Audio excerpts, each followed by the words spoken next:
my fellow Americans, major combat operations in Iraq have ended. In the Battle of Iraq, the United States and our allies have prevailed.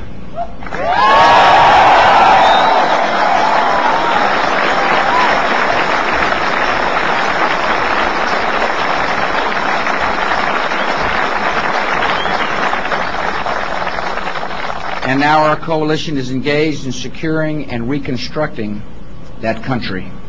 Do you think that the U.S. or UN forces should have moved into Baghdad? No. Why not? Because if we'd gone to Baghdad, we would have been all alone. There wouldn't have been anybody else with us. It would have been a U.S. occupation of Iraq. None of the Arab forces that were willing to fight with us in Kuwait were willing to invade Iraq.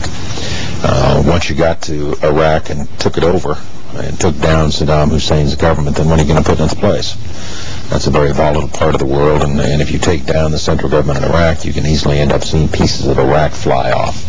Part of it the Syrians would like to have to the west.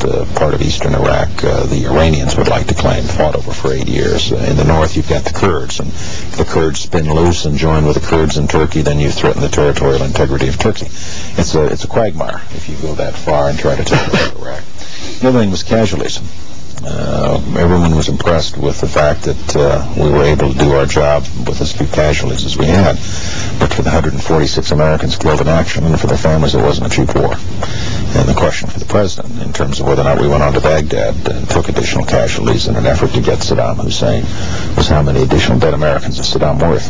And our judgment was not very many, and I think we got it right.